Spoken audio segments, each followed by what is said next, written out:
Last week, we worked our way through the presence of God in the temple. And I wanted to, real quick, go to Jeremiah, if you would. Jeremiah 7.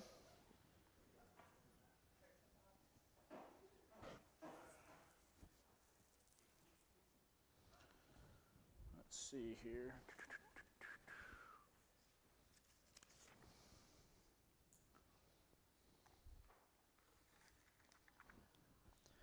Bum, bum, bum.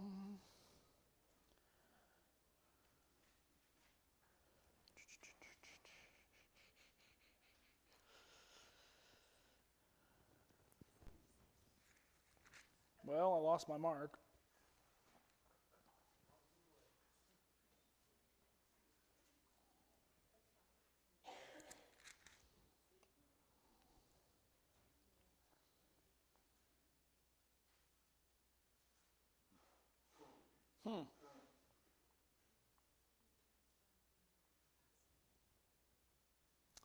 Well, okay, that's cool. Somewhere in Jeremiah, either chapter 4, 6, or 7. First, in chapter 6, we got them saying peace, peace, right? They're calling out peace, peace. And in Jeremiah 7, I believe it's in 7, I just got to read it slowly. I have an online Bible that I've been using, so when I switch to this, I'm like, where is it again? The reason why they think it's peace, peace is because the temple still stands. And God says, I will abandon this place. I will not dwell with you in this place. Right? And so kind of the crescendo of what we were talking about last week, where we're going, was the fact that the temple is just a symbol for the presence of God. Nothing more, right? Nothing less. It's important when God is there and when he puts his name there, but it's not important if God's not there. Right? If God's not there, then all the things that make the temple special go away. 8:12. Is it 8:12? Am I in the wrong chapter even? Read 8:12. Well, 8:11 says peace, peace, where there's no peace. Yeah, yes. Jeremiah says that over and over and over again. It says in 6:14, they've healed the wound of my people, lightly saying peace, peace, when there is no peace. But it's somewhere in chapter 7, the first 15 verses, I know it. But that's no big deal. Anyway, my point is what we were talking about last week is the temple became this symbol of God's presence, right? And it itself became an idol. It itself became an idol. Remember in Matthew 23, one of the things that Jesus calls out the Pharisees for being a hypocrite is by swearing on the temple. Well, what is there to swear on? It's a building, right? The presence, the temple represents God. And unfortunately, a lot of times what we do is we take symbols and we make them more important than they really are, right? You can even look at, the idea of a cross today. I'm not against wearing crosses. I know that can be a debate back and forth. I don't think it's an idol. But it is something that can become an idol. You see people who are struggling, what do? You see people hold the cross in their hand or rub it. Now, once again, sometimes that's just reminding them, right? It's a reminder, but can that symbol go too far, right? They take that necklace and then they make that necklace something holy rather than really what it is, right? We can even take these pieces of silver right here. I don't think it's real silver. Just because it has one of these on it, this all of a sudden becomes what? It becomes an idol. Like this holds the bread and the body of Jesus and the blood of Christ. We just happen to use this as a vessel, right? Should we respect it? That's right. I think we should respect everything that we use in our worship services, but can that go too far, right? It reminds us. I was just reading a book from 1943, Gospel Advocate series, and the entire series was written, guess what it was written about? The cloth that they used to lay on top of the table of showbread, right? So you used to not have these coverings You used to use like some kind of ornate cloth. Do you know why those cloths began? Keep the flies off. Something that was used as an expedient to keep flies off. 50 years later, all of a sudden they're like, hey, we no longer need this cloth. My grandmother knitted that cloth from holy yarn, right? You know, it's been blessed by every preacher who's come through, right? I mean, and I don't want to take away from it, but it can become silly to the point where it has divided churches over the cloth on the table. It's exactly what the temple has done, right? The temple became that.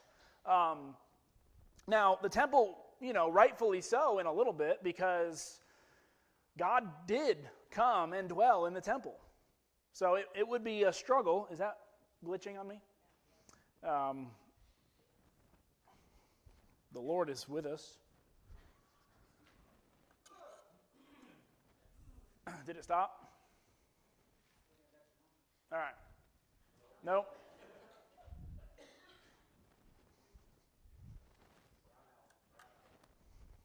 There.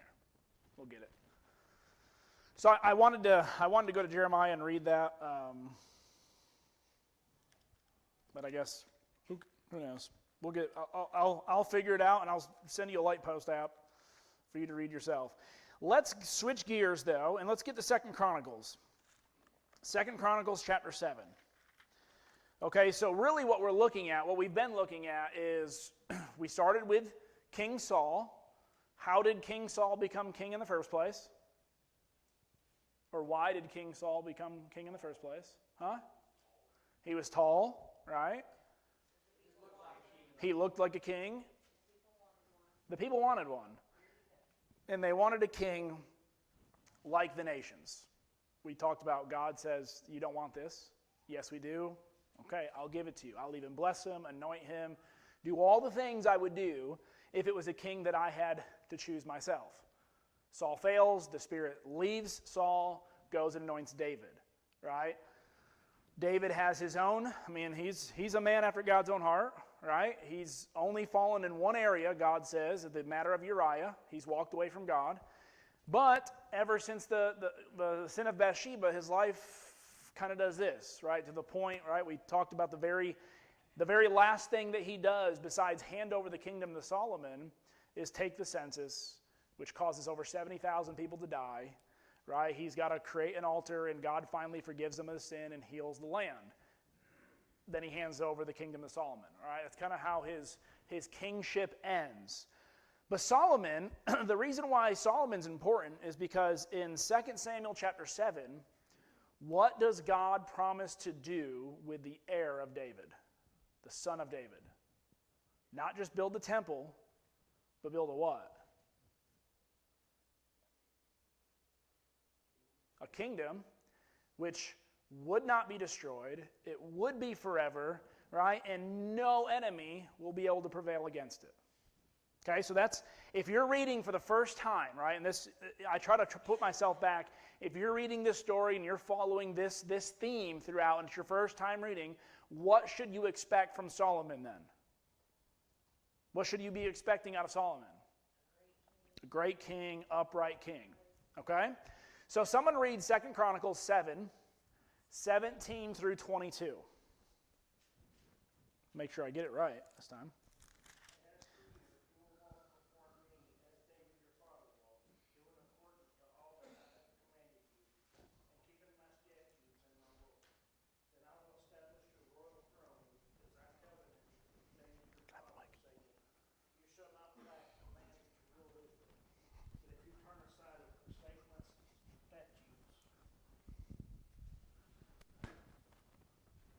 And my commandments that I have set before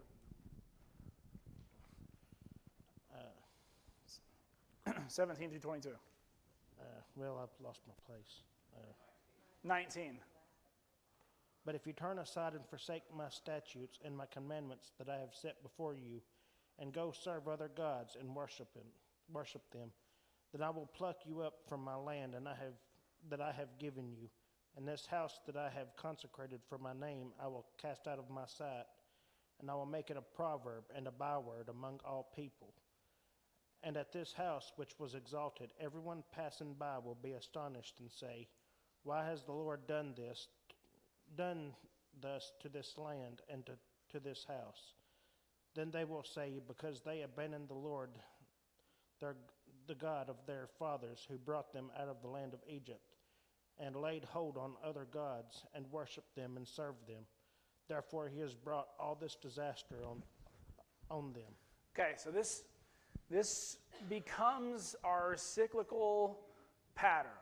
God makes a promise, raises up somebody, a Moses, a Joshua, a Samuel, an Eli, a Saul, a David, and says, hey, everything that I've ever promised you can be yours. If you walk in my ways, keep my statutes, keep my commands, and serve no other gods. But if you do not, what will he take away? What do we just read? What are the things they will lose? They will lose the land, and he kind of combines it with house. So you will be driven out of this land, which means exile, which is one of the curses, and I will remove you from this house. Now, what is the significance with the land promise and the house of Solomon promise? Be forever, right? So let's hold that for a second. This was supposed to be forever, okay? Lose the land, lose the house. How can God make a forever promise to kings that are imperfect?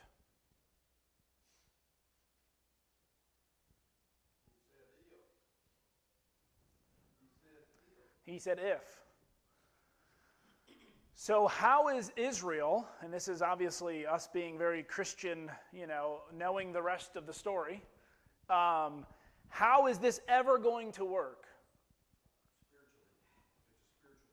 Well, spiritual kingdom, yes, right?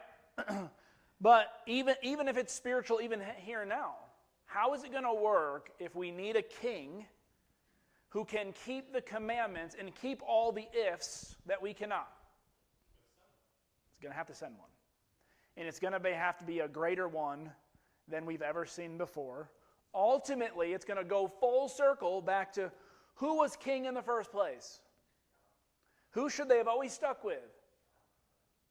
God will come himself, right? But that's, we don't know that yet. We're reading first-time readers, okay? So, Solomon's got a chance, right? Solomon's got a chance. Now, we know that God's not looking for perfection, though, is he? He's not looking for perfection because David wasn't perfect, and God still stayed with him. Correct? God was still with him, right? Yes, he failed and he fell short, but he repented. He changed. And so David becomes this archetype. Even though he wasn't perfect, even though he had his faults, that this is the best that mankind can produce. David is the best of kings that mankind can produce. Now, how many kings imitate and follow the example of David? Right? Southern kingdom, depending on how you look at it, there's 7 to 9. Even of those 7 to 9, they had some not so good years and some good years, right? Usually the former years are sometimes better. But in the northern kingdom, how many good kings did they have? 0, right? We're going to look at that here in a little bit. So, for you to have a forever kingdom, you have to have a forever king who can keep the commandments and statutes of God. So it's not going to work if these kings keep dying and producing sons that are less righteous than themselves. Or you get 40 good years of a king, then 40 bad years of a king, and up and down. That's not what God promised. God promised a forever kingdom with peace, with the presence of God, with all those blessings, right? So just kind of keep that in mind. You'd have to imagine if you're reading this going, How's this going to work out? How's this going to work out? Well, land and house, and ultimately, these are representative. All right, this and this, as we learn in Exodus 33 and 34, mean nothing without what? Ultimately, these are symbols. If you're in the land that God promised, it's because God is there. If you have the house that God promised, it's ultimately because God is there. If God is not there, all of those walls are taken away, all the protections are taken away, and Israel really wasn't the best of fighters. The only reason they ever won a war was if they had God. I mean, with 300, they could fight 10,000 if God was on their side. But they could have 10,000 against 300, and if God wasn't on their side, what were they going to do? They were going to lose. Think about Ai. Ai was a battle. It was a done deal. They had the advantage. They had every possible, but they didn't have God. And they lost. Okay? And so Solomon's got a chance. Well, let's head over to 1 Kings chapter 11. 1 Kings chapter 11. Someone read the first 8 verses. First 8 verses. 1 Kings chapter 11, first 8 verses. But King Solomon loved many strange women, together with the daughter of Pharaoh, women of the Moabites, the Ammonites, the Edomites, Zidonians, and the Hittites. Of the nations concerning which the Lord said unto the children of Israel, Ye shall not go into them, neither shall they come in unto you. For surely they will turn away your heart after their gods. Solomon clave unto these in love. And he said, and he had 700 wives, princesses, and 300 concubines. Wow, that's 1,000, isn't it? Oh, it scares me. And his wives turned away his heart. 1,000 women, I think that's scary. For it came to, I can't read anymore. God has a sense of humor.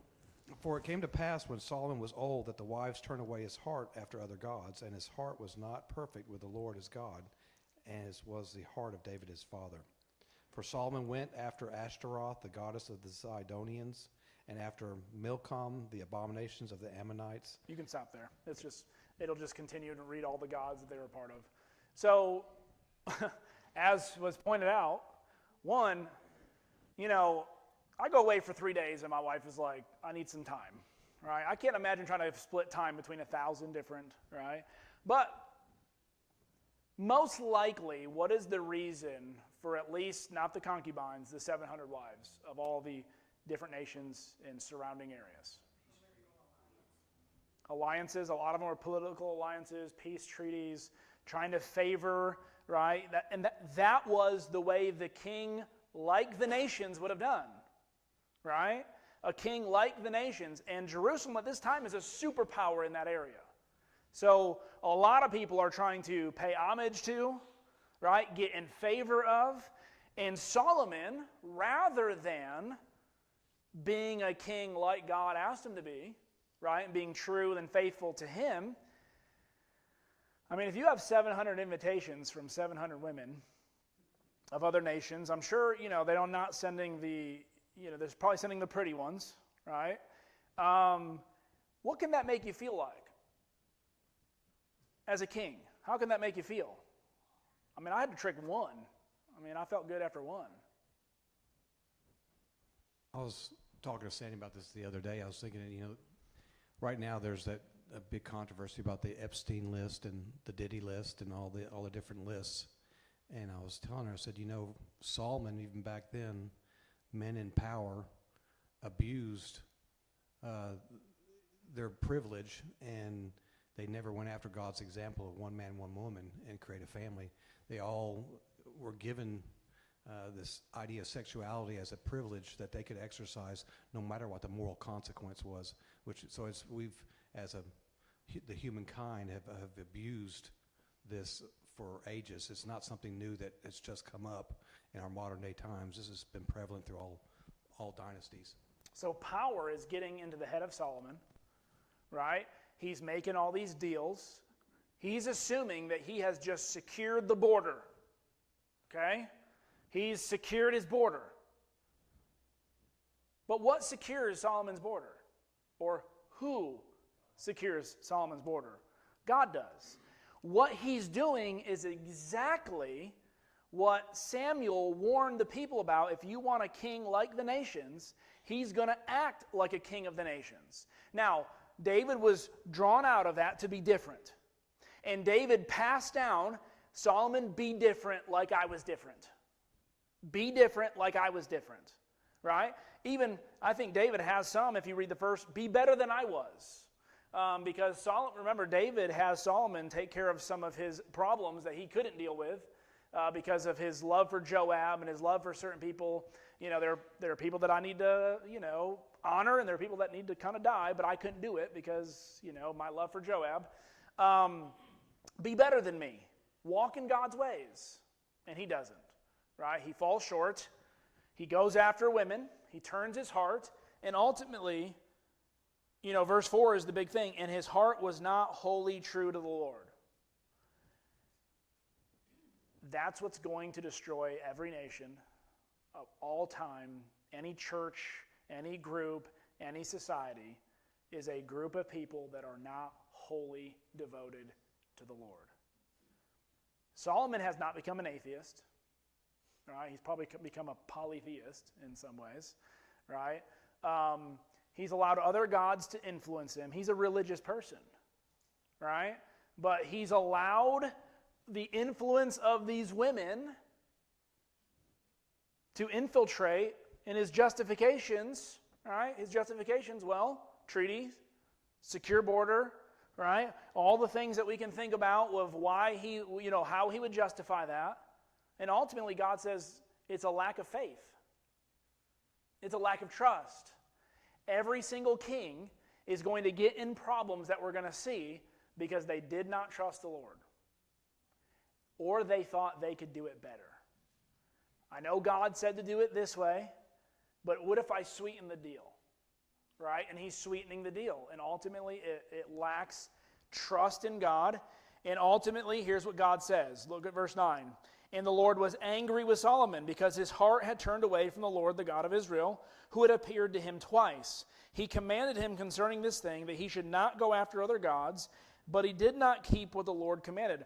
Interestingly enough, God jumps right over the fact that he had 700 wives and 300 concubines.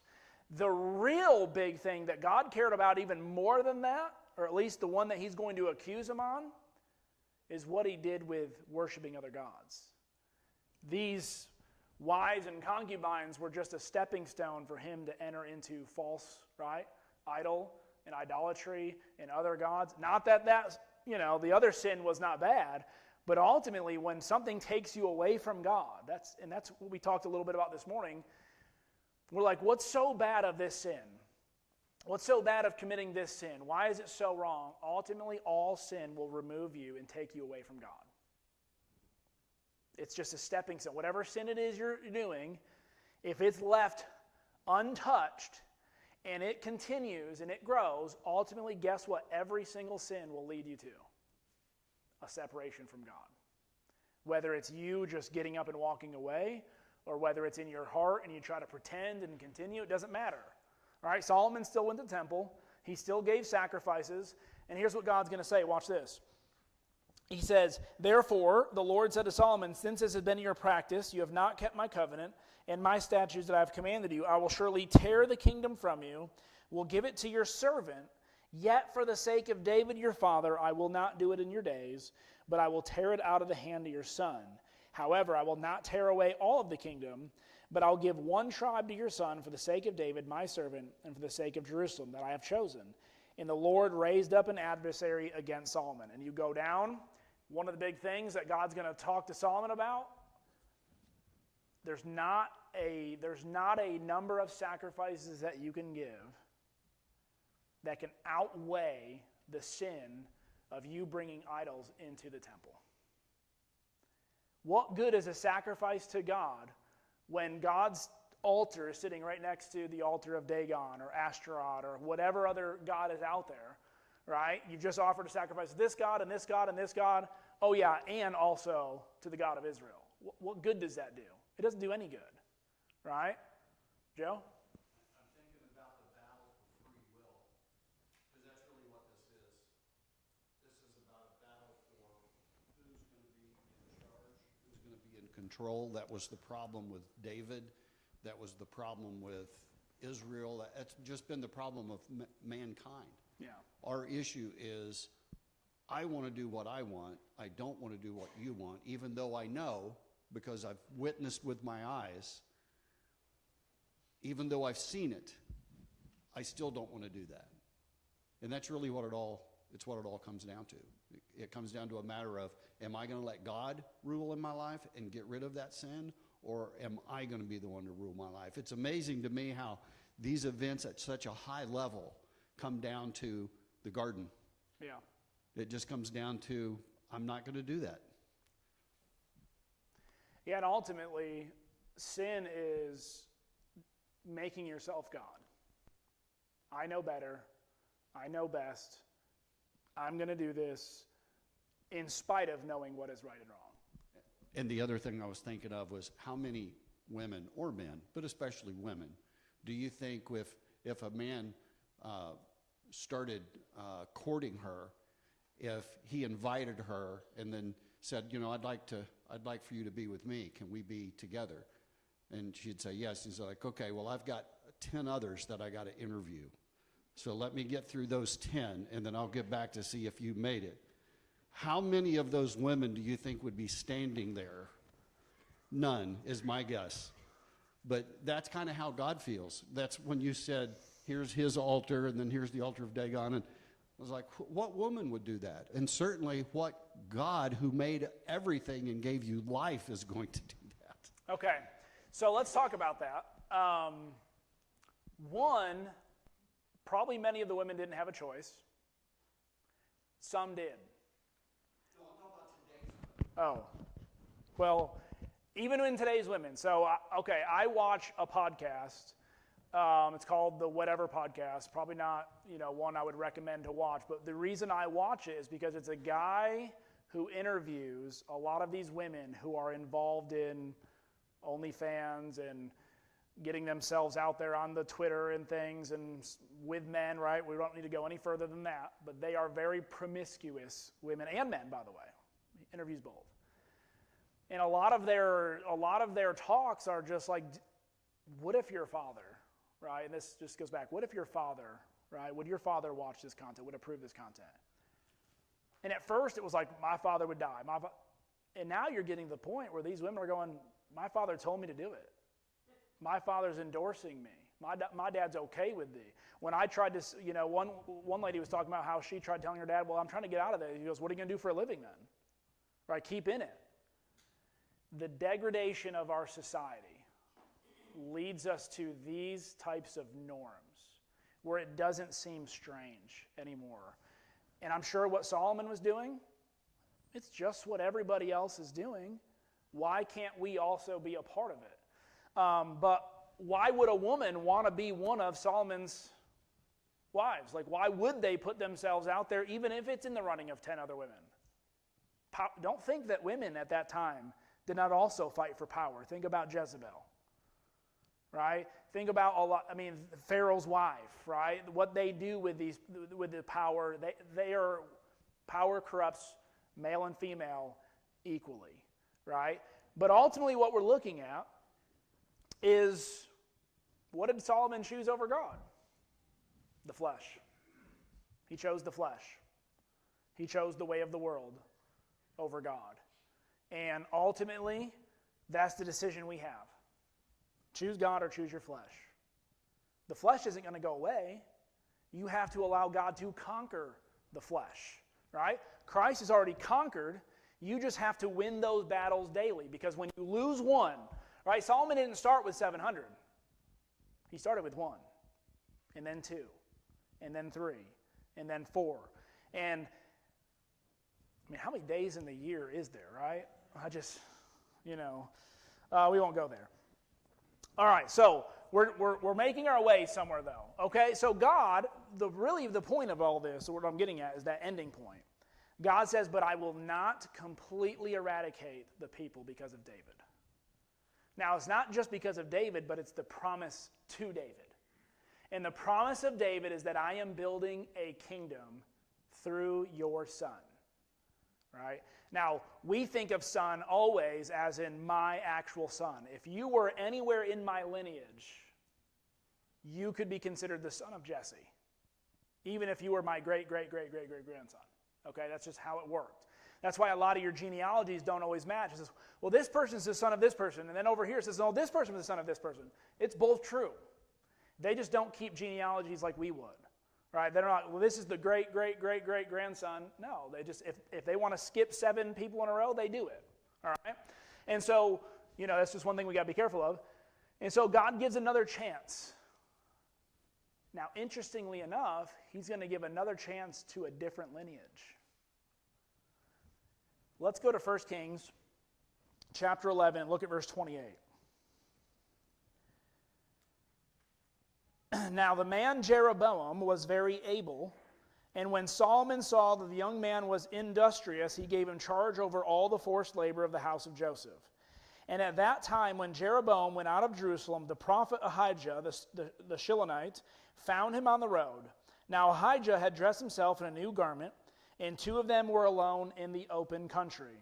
Then Ahijah laid hold of the new garment that was on him, tore it into 12 pieces, and he said to Jeroboam, take for yourself 10 pieces, for thus says the Lord, the God of Israel, behold, I am about to tear the kingdom from the hand of Solomon, and will give you 10 tribes.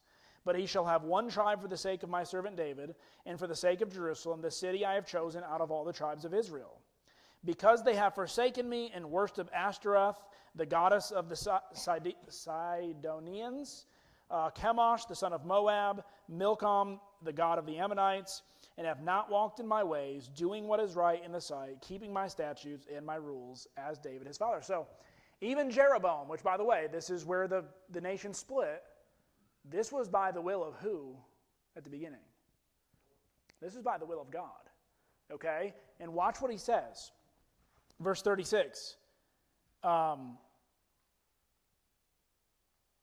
Verse 37. He says, I will take you, you shall reign over all that your soul desires, and you shall be king over Israel. And if you listen to all that I command you, walk in my ways, do what is right, keeping my statutes and my commandments, as David my servant did, I will be with you. I will build you a sure house, as I built for David, and I will give Israel to you. If. What does Jeroboam do? Right? When you look over, there's a smiley face. Oh, that was my wife. When you look over to chapter 12 and verse 25, so this is the split after Rehoboam and Jeroboam. By the way, Jeroboam comes to Rehoboam and say, hey, chill out a little bit. Your father was harsh to us. Please don't be as harsh as your father. Rehoboam, seeks the counsel of the old here. And the old wise ones tell him what? What do the other ones say? Make it hard. Those young folk, I'm telling you. So Jeroboam splits. The kingdom's divided, verse 25. But here's what Jeroboam does. He's given a chance. This is God-willed, right? Not ideal, but God-willed. Like everything that has happened in the story so far. Then Jeroboam built Shechem in the hill country of Ephraim and lived there. He went out there and built Peniel. And Jeroboam said in his heart, now the kingdom will turn back to the house of David. So he's scared. Right? We've built this kingdom, these 10 tribes, but what does he think eventually everybody's going to do? They're going to go back. They're wanting to be a part of the house of David, not a part of the house of Jeroboam. He has the promises. So he's scared. Once again, who is he not trusting in? He's not trusting in God. So if this people will go up and offer sacrifices in the temple of the Lord at Jerusalem, then the heart of this people will turn against their Lord, which is him, to Rehoboam, the king of Judah, and they will kill me and return to Rehoboam, king of Judah. What? What is the paranoia with kings? Study kings. They are paranoid. They are paranoid that they can't hold on to their power. Someone's going to take their power. Someone's going to strip them of their power. They can have God telling them, don't worry, I got you. And they're still going to try to take matters into their own hand. That's what power does. Really, power only belongs in one person's hand. It's God's. Even kings were supposed to be, okay, well, I'm a king, but what am I supposed to be doing? Everything that God says. So really, who's king? God ought to be king, right? He takes priests not from the tribe of Levites. He sets up his own house of worship. He sets up his own altar, thinking this will solve the problem. God already solved it for him. I'm going to build you a house, build you a lineage. I will protect the house, keep my commandments. He doesn't. God says, I'm done with you. Actually, God gives him another chance. He sends him, it just says, the man of God comes. Tells him what he did, and what did Jeroboam do? He repents. Until that man of God meets these priests and his family. It's a weird story. These priests lie to the man of God, because one of the things the man of God says, hey, God says, as we're going back, when we're entering into the land, we won't eat or drink. Right? We won't eat or drink anything.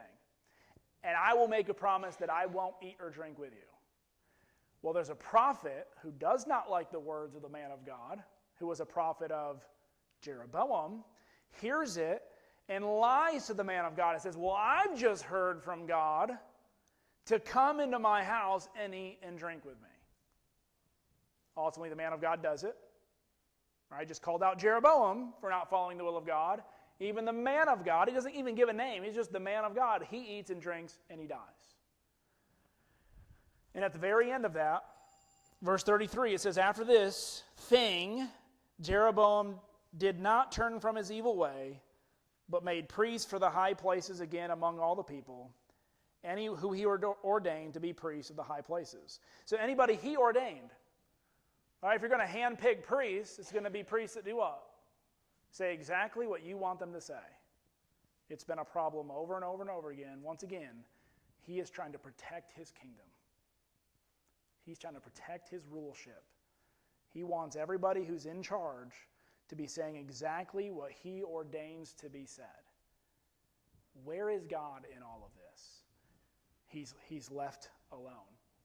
All right, last 5 minutes, I want to spend some time in Psalm 73. This is the problem. How do we solve this issue? Psalm 73. That's supposed to say Psalm 72.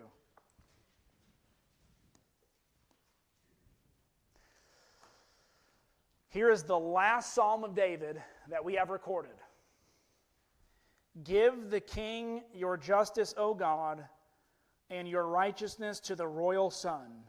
May he judge your people with righteousness and your poor with justice. Let the mountains bear prosperity for the people and the hills in righteousness.